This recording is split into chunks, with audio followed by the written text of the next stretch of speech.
Good evening. It's 7 o'clock. I'm Dr. Frank McMillan, and we're going to call the meeting to order. This meeting is being recorded. The first item on the agenda is the Pledge of Allegiance. Please stand.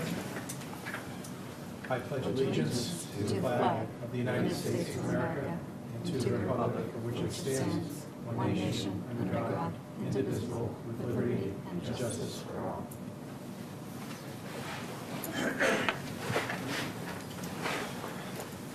Next item on the agenda is the approval of minutes. The minutes were distributed. Are there any corrections to the minutes as previously distributed? Yeah, they've been critiqued, and Tony has always done a very, very good job of the minutes, incidentally, even though we do critique it after. But I make a motion that they have approved. Second. It's been moved and seconded. All in favor? Aye. Aye. All opposed? No. The ayes have it. The meeting minutes are accepted. Next item is the public hearing.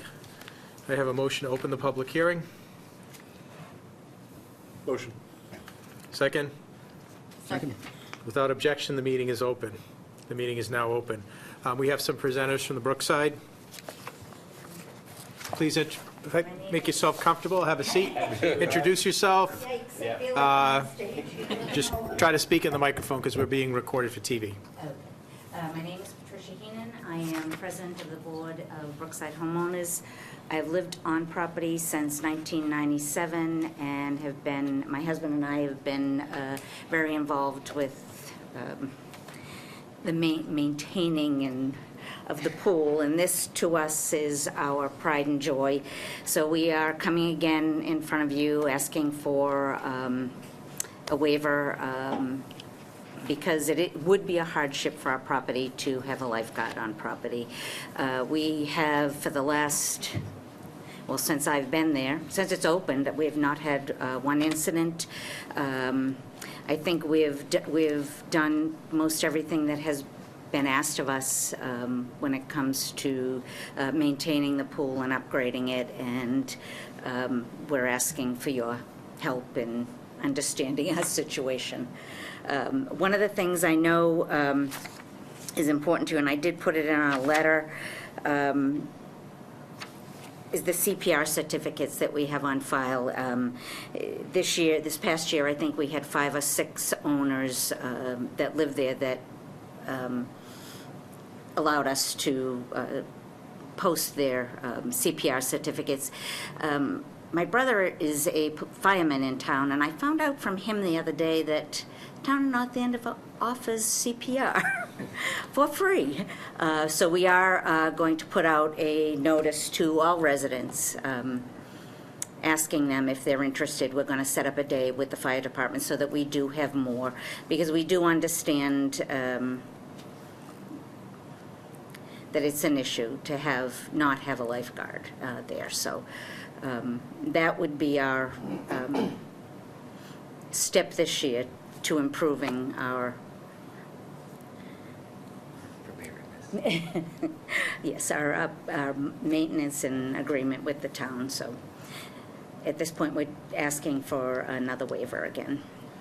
I've been a long-time member of our town Board of Health, and I know that you come in front of us and I know that you come in front of us every 3 years. Yes. And as you said, there has never been a problem. Right. I certainly have reviewed this document here, and I don't have a problem with it at all.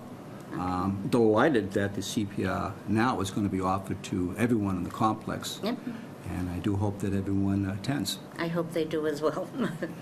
I know the 5 board members will be attending, so.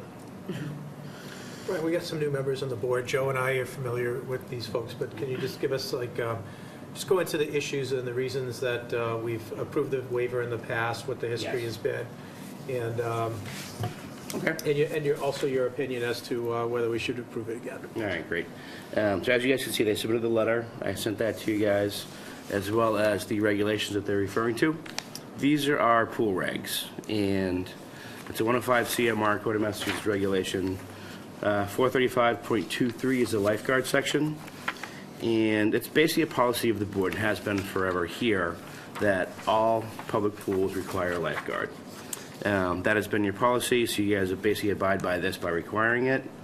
And basically what that comes down to is homeowners associations, condo associations, public pools like the Y, things like that, all have to have lifeguards on duty whenever the pool's open. However, for a small condo complex like this, it's extremely difficult and very costly for this type of an association to hire full-time lifeguards all summer. So they've been coming in for many, many years and getting waivers from this particular regulation for as long as I can remember, even when I was here the first time. That being said, if you guys do approve a waiver to your policy that you guys require this for 435.23, then they have to meet the second criteria, which is the signage, which is down there, number two. If no lifeguards are required by you guys, they have to have certain signage. So if they have that, they can comply with your waiver request. And they do have people that are CPR certified. They do have adults there with the kids when they're swimming, keep it as safe as possible. But I think the financial burden on them as a small association is a little bit undue. So my recommendation would be to approve a waiver of this regulation and this policy that you guys have enforced with other condo complexes. Thank you. I'd like to just confirm that there is a sign saying that warning, no lifeguard on duty. That's easy to read in legible letters, at least, which are at least 4 inches high. Is that true? Yes, that is. Good. Any further discussion? Any questions? I've got to make a motion to approve this request for a lifeguard waiver. Thank you. For how many years? Be 3 years. Do you have a second? Second. Any further discussion? What is the basis of this 3 years, by the way? That was implemented from the board, by the board a long time ago, just because they come back every 3 years. If anything changes, they'll come back in between those 3-year periods, but just for, just to keep up with things, but not have it too much of a burden on the board coming back every year and on the association. I think that was the intent a long time ago when they started it that way. And we've also used it to, Michelle had worked with them about some improvements and some Yes. renovations Yep. they had done a few years ago. So it's a mechanism by which, we can provide them relief from the regulation, but at the same time, make sure that the spirit of the expectations is also being adhered to. Okay, is there any further discussion? Are we ready for a vote? All in favor of approving a 3-year variance to waive the requirement for a lifeguard, say aye. Aye. All opposed, say no. The ayes have it. The variance is approved. Thank you. I appreciate it. Thank you. Thanks for coming. Without objection, we'll close the public hearing. It does seem funny that you're here today talking about a waiver and a pool when it's been snowing. Nevertheless, I'm glad you got it. Thank you. Thank you. Thanks for coming. There being no objection, the public hearing is closed. Let's move on to something new. Next agenda item is old business departmental reports. Okay. Caroline could not make it. I believe she was going to try to send out her reports this afternoon. I don't know if you guys got them or not. Oh, they're in the packet, okay. Oh. So you guys can take a look at those. Oh, here we go. Yeah, it's right up in front.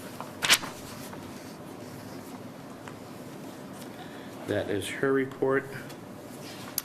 So I see here that looks like she's already out of Shingrix. No, I was going to call her Yeah. up. All right.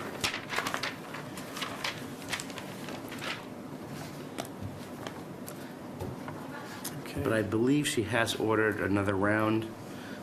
We had a conversation about 2 weeks ago that it was going to go quickly, and it's on back order. So basically, we decided at that time to go ahead and order the next batch right away, so we can get it as soon as it comes out and is sent out by the vaccine company. For So those that are listening, would you comment, please, on Shingrix? What it is, what it does? Shingles, actually, Dr. McMillan would be better with this one, but it's a shingles vaccine that we do offer through the town here. The senior center and the health department have partnered up to make this available for a very low cost amount for the seniors in town. And the specifics on the vaccine is, Well, it's a second generation vaccine. The first generation was a live virus, which had problems because you couldn't give it to anybody on any kind of immunosuppressant. So the new shingles vaccine is not a live virus, and it has a substance in it that makes it more immunogenic, which makes it much more effective. And it's actually, they've compared the new vaccine to the old vaccine, and it's actually recommended for people who got the old vaccine that they should probably get the new vaccine as well. So if you're over 50, you ought to get it. And it's 2 doses now, correct? 2 doses, yeah, and I believe I forget how many weeks apart, they're like a couple of months apart. Yes, yep. 6 weeks, I believe. So under immunization, the vaccines are currently available, influenza, pneumococcal, Shingrix. The influenza, how effective is that? Do we know this year? This year it's close to 50% effective, so it's doing pretty good. Much higher than yeah. last year. Much higher than last year. Yeah. Interesting. So hopefully everybody got their flu shot. If not, we still do have some available. Unfortunately, there have been deaths, pediatric deaths. Really? Yeah. Oh, From the flu. influenza. Yeah. These are from the shot. I was like, what? No, not from the shot. Repeat after me. The vaccine Vaccines are does safe. not cause the flu. The flu causes the flu. The vaccine prevents the flu or makes it less severe in most circumstances. Okay, well, thank you for that report. Any further discussion on that? On Caroline's, nope. For my report, in the department in general, things are moving along very well. It's been a little bit tough being short-staffed, but we're fighting through it. Building permits are still going on as normal. I'm covering the inspections for Michelle, plan reviews. We are finishing up our new food program, plan review paperwork and applications. Like I said before, we've been working on that for a long time. Megan and I are on our final drafts. If anybody wants a copy of the plan review guides we've drafted up, I do have copies here. If anybody wants a copy, they can take it home and read it at their earliest and their reading pleasure. The light pleasure reading plan review guides. But yeah, that's been a work in progress. It's almost done. I'm hoping maybe next meeting or the meeting after, we can have Megan come in. We can go through the new plan review guides, the new permitting categories, the new fees, and kind of go from there. But I think it's definitely it's been a long project, and I think it's going to be definitely beneficial to all the food establishments in town. Excellent. We did the interview process. We have gone through and did the interviews, first round, second round. Lynn Savage did her third round, which was basically just the final candidate coming in for a meet and greet and just see if there's any red flags. But there wasn't, so we have somebody hired. They have accepted as of today. If you guys want to do the appointment now, that'd be great. Or if you want to wait until new business, we can do that too. We can do that now. Stephen Casey, Yes. talk about him. He is a young, energetic, driven, motivated, intelligent, and eager young public health worker. He is in the town of Saugus currently. He's giving his 3-week notice as of today. So he'll be starting at the end of March 25th. And he's very excited to come on board and take this position on. And talk a little bit about what he'll be doing for you in our town. He's going to be doing the inspections. He's going to be assisting me with director's work such as plan reviews, building permit applications, assisting customers and residents with Title V questions, housing questions, housing inspections, assisting in the food program and restaurant inspections. So the whole gamut of things. He's going to start, as soon as he gets in, start training from the ground up. He's already got his certification in pool operators for pool inspections, and he is state certified already. So he's got some of the certifications we require right off the bat, which is great. He does have his emergency preparedness certifications for ICS 100 and NIMS 700, which he got last year. So he's up to date on that, and we'll work on the soils and Title V stuff. Make a motion to approve Stephen Casey, a new health inspector, as of start date March 25th. Yes. No second. Been moved and seconded.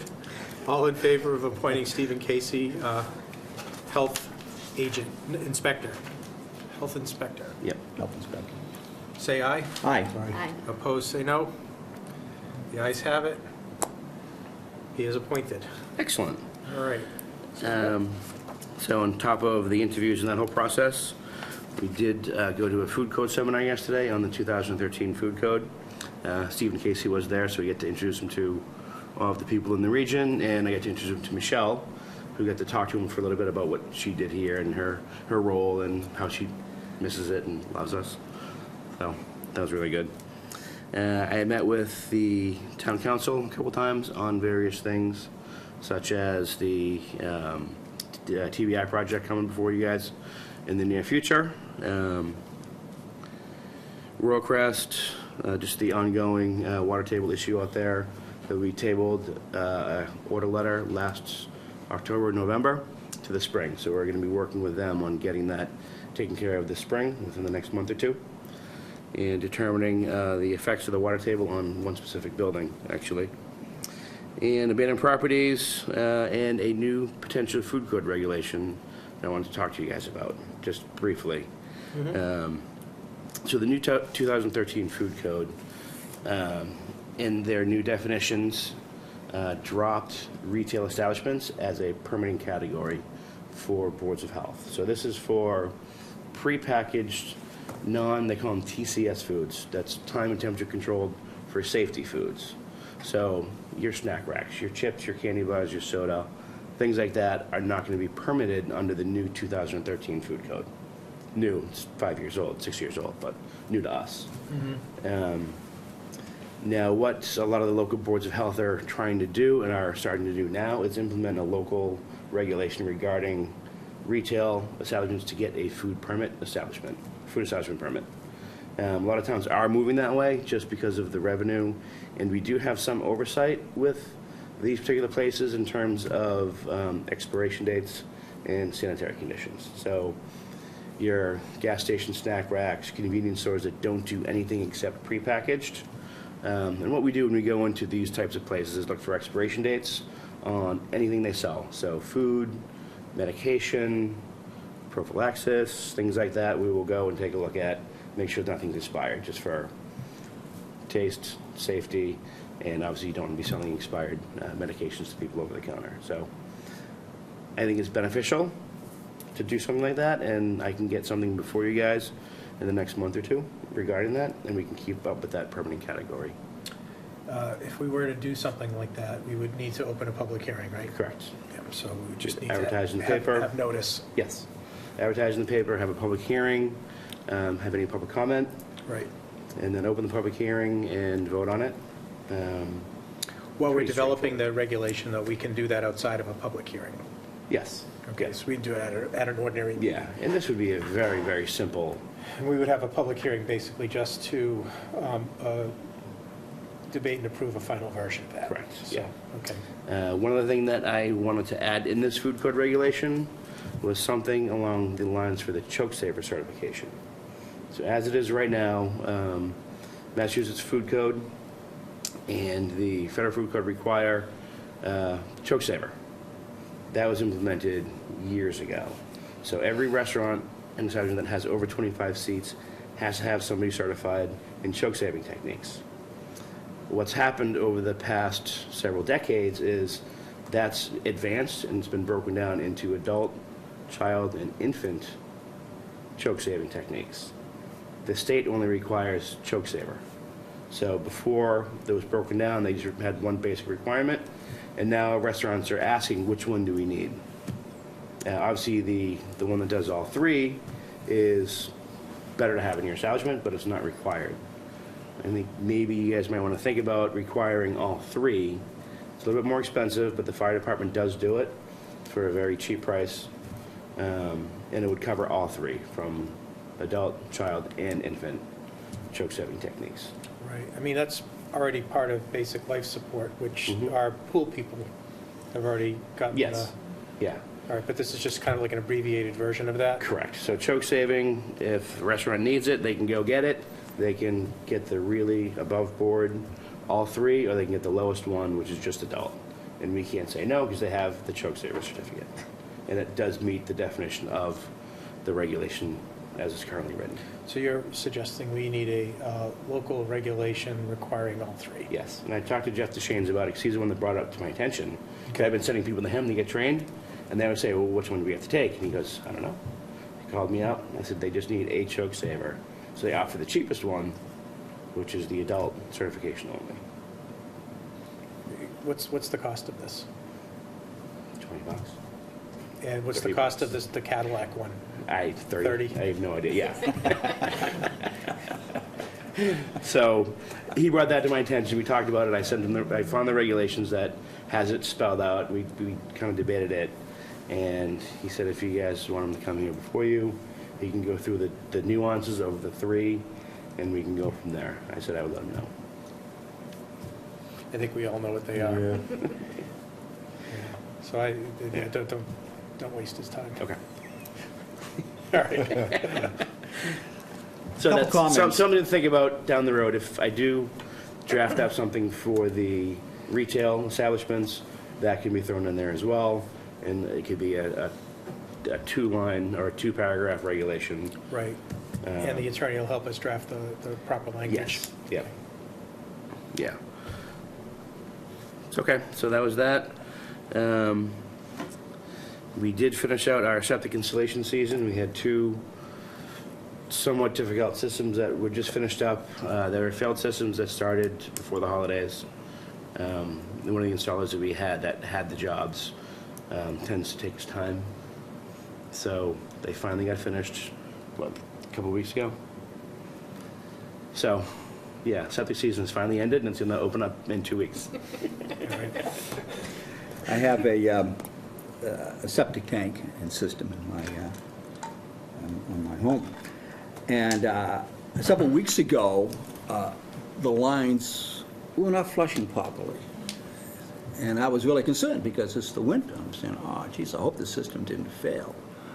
And as an engineer, I looked into it further, and lo and behold, the problem was the vent. The vent was partially plugged at the bottom, and I went online to YouTube, did a lot of research, and the drainage line was not plugged, but it's the vent itself. So, point of information, saved a lot of money. Good catch, And, very good catch. well, it was a Yeah. lucky catch, but I didn't think it was until I looked He into sent it further. Mr. Casey over to a certain Winter Street property, Dale Street, Dale Street, corner of Dale and Winter. first inspection. I want to go back just for a moment, a couple of comments. Royal Crest, Yeah. you said that it's ongoing. When is the issue with high water table and wetness, flooding, so when is that going to be resolved? Is there a timeline here? Well, they did their drainage project, where they redid the drainage on the site, did their bioretention basin, and things like that. So one of the buildings that was having problems before, potential problems, they claim that they've alleviated those issues by this new drainage system they put in. So what we want to do is when the water table comes up this spring, monitor it and make sure that whatever they claim their drainage system is now performing and doing, we want to make sure that that is accurate and correct, and the water table isn't affecting this one particular building. They've done French drains in half the buildings out there to help alleviate a lot of the issues they've had. This is one of the last remaining buildings, I think, that we've been getting complaints on. There was just a couple complaints last fall. So we didn't have the order letter, they appealed it, they came before you guys. We decided to table it until the spring. We have a third-party engineering company that we've been working on getting to do an assessment. So third-party, hired by Royal Crest, monitored by us to basically go out there and do potential monitoring wells and monitoring the groundwater to see what that elevation is in relation to the first floor, because the first floors are half underground. So if that water table comes up past the first floor, you know there's an issue and water's getting into the first floor apartments in the subfloor area, causing mold and chronic dampness. So the big ticket item to correct and fix by installing these drains, which is why they want to hold off until we can verify that the drainage system either worked or didn't work. So they're saying, we spent money doing a drainage system, let's see if it works first. Correct. Before we have to spend more. Yep. Also, too, you commented on food safety, inspection looking at the dates, the expiration dates. Yes. Perhaps that would be a topic of discussion at some future Board of Health meeting, because I know that there's a safety element involved with the expiration dates. Yep. But I also question if it's a little bit too conservative. You know, like you have milk, for example, and it expires tomorrow. Let it go a few days. You know, I don't have that good of an understanding of this. Certain things, and there's an expiration guidance I can give to you. Certain things are for quality and taste. Certain things are for spoilage. So depending on what the food is and what the criteria is, yes, the milk may have an expiration date of March 1st. Is it gonna get you sick on March 1st or March 2nd? I highly doubt it. I think there's probably a factor of some sort of leeway in there, some give or take. But if it's expired by 2 weeks, are you gonna drink it? You're gonna give it to your kid? Probably not. I wouldn't take the chance. You need to sniff test. Is that why it's either best by a certain date or they put Yes. expire? They do sell by, and they do expired, and they do best by. So a lot of it, some of it's just for pure quality control by the actual manufacturer. Some of it is required by the food codes. So obviously they call them the TCS foods do have an expiration date. You can't keep that stuff around forever because it does build up with bacteria and toxins and will get you sick. So depending on what it is, but even like medication, it doesn't go bad, but it loses its effectiveness, and you may have to take more to get the same effect, or it doesn't work, and then you take more, and then, or condoms. I think when those expire, I don't think you should use them, and we do find those expired all the time. So it's a safety check, I think. But yeah, so sounds good. Some is just taste. Years ago, I was going through the pantry, and I had a rectangular, you saw it coming.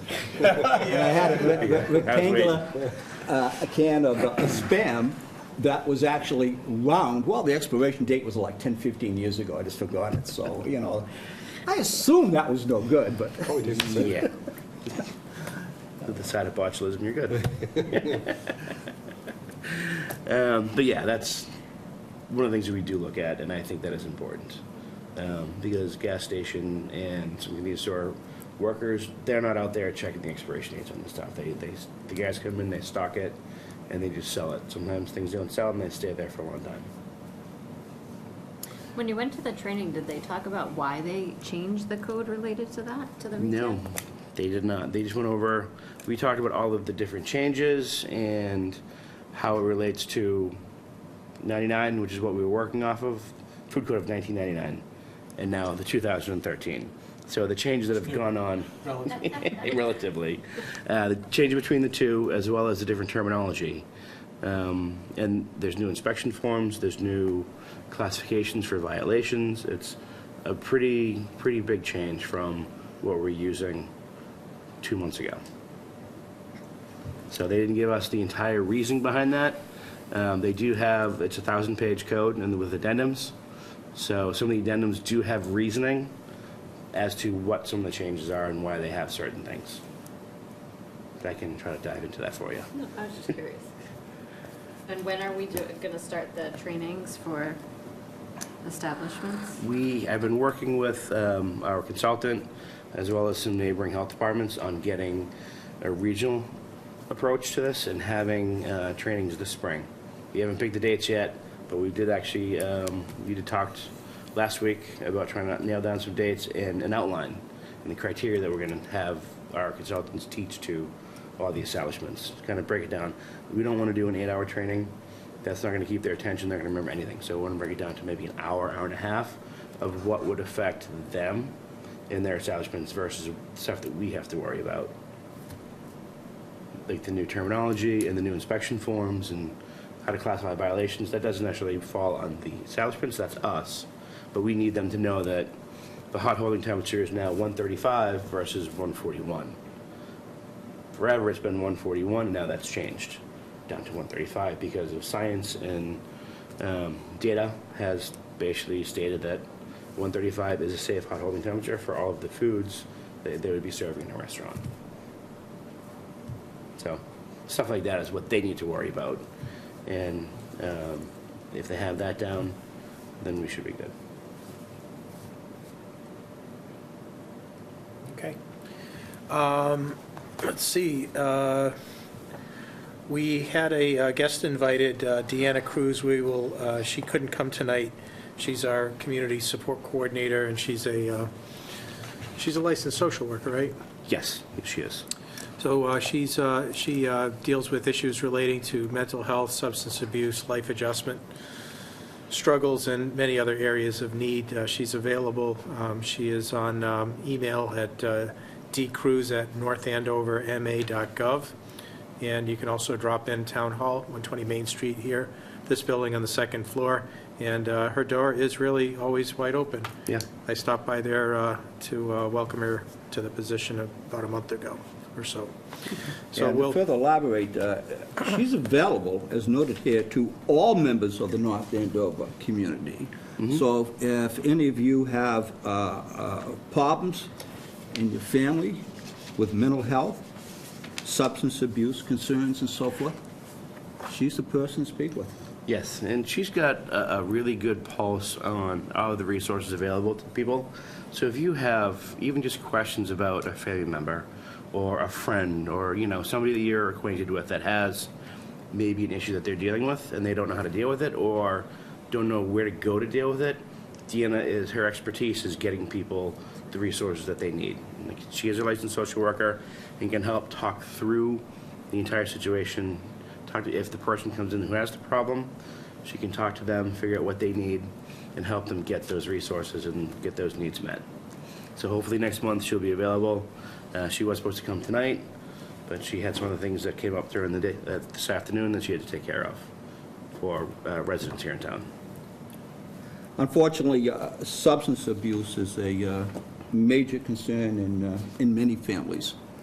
And a initial feeling when a parent finds out is that no, this cannot be. This is not my child. This happens to other people. It doesn't happen to me. I know I went through that many years ago. Fortunately, it's all is well right now. But I was in a state of denial with one of my children, and I wish I was in a position to speak with someone like her at that time, because I simply did not know, but I denied. Everything's okay right now. So I encourage anyone that's watching to please speak with her if you don't know what direction to go to, if you have concerns, if you're confused, if you're in a state of denial, such as I was in many years ago.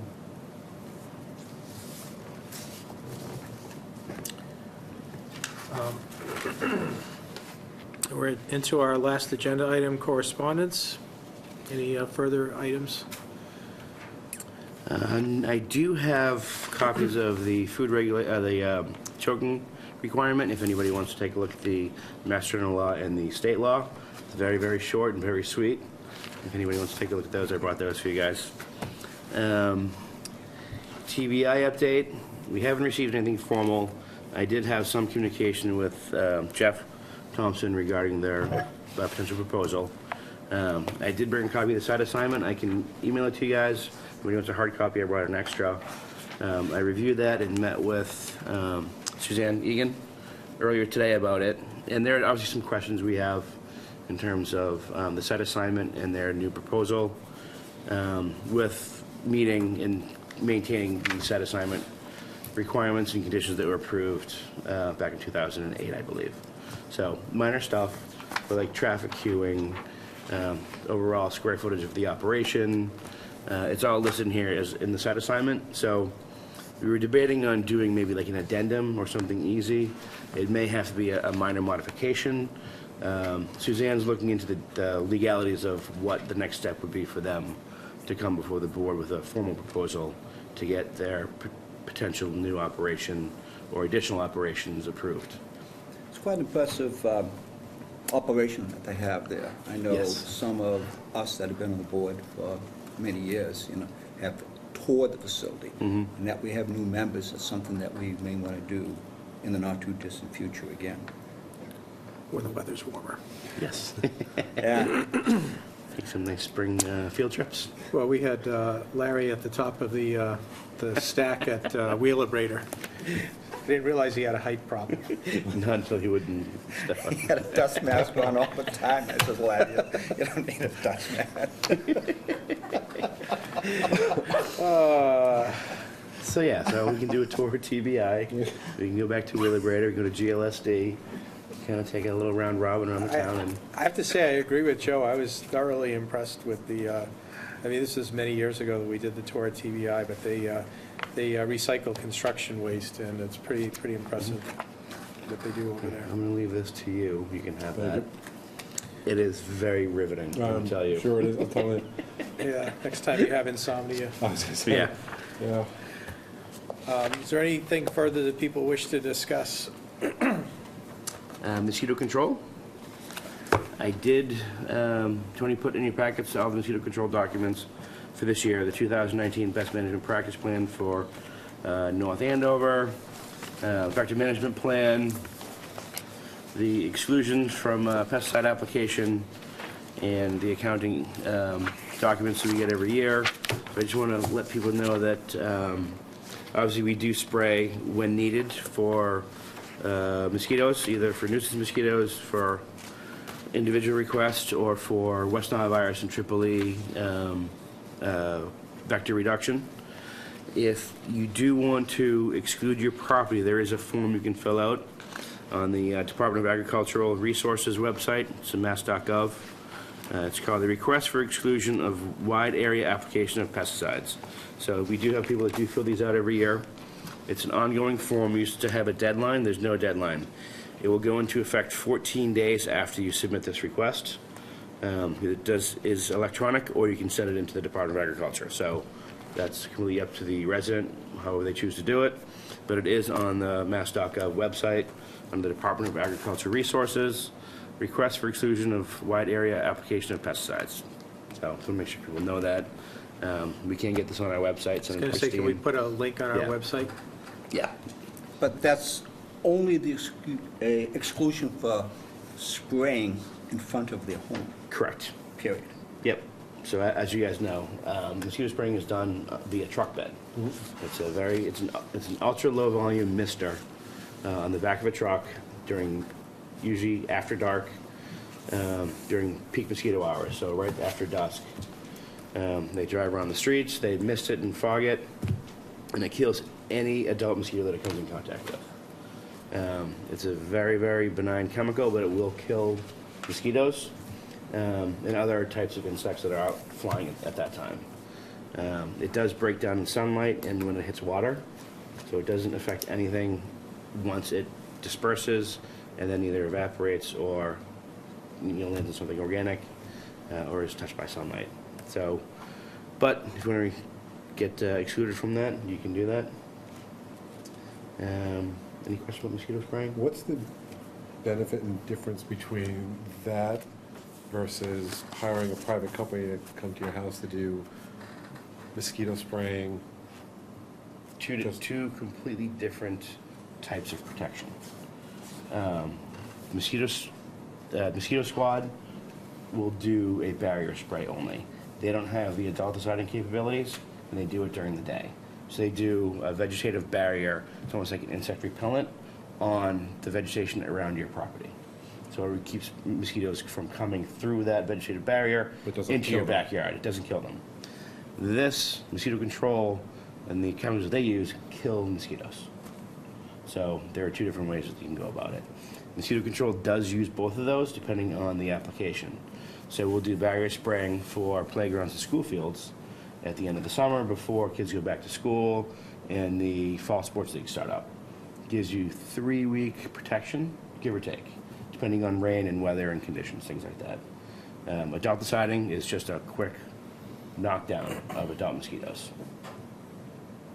I don't remember the exact chemicals they use because they do change them up depending on different technologies and different companies coming through and having better formulas, things like that. So it does change a lot, and I don't remember what the chemical is this year they'll be using, but it is in the vector management plan. So barrier spray will keep the mosquitoes It's a repellent. from going across that barrier. Yep. So you want a good vegetative It's barrier. It's amazing. If you don't have a good barrier, if it's like sparse vegetation around your house, it won't work that well. That's my next question, yeah, because, It needs to adhere to something and to have the effect, and it has to stay on something. If you have a wide open field, they have nothing to spray the barrier spray on. Unless it's all the way at the edge of the field. But if that's not your property, mosquito squad might not be able to help you. Or whatever the mosquito companies. I think that's one of the most popular in this area. So yeah, and they did agree. I talked to Kim Foss again. They'd like to come out and do a quick 10, 15-minute tops on mosquito control, what their operation is. And I did ask them to go into personal protection and things like that. They don't have to get into the entire operation like they did last year.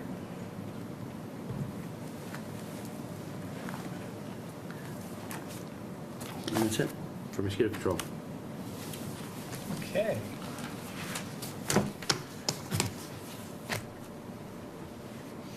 Any other things that people want to discuss? Seeing none, I'll entertain a motion to adjourn. second. Is there objection? There being no objection, we are adjourned.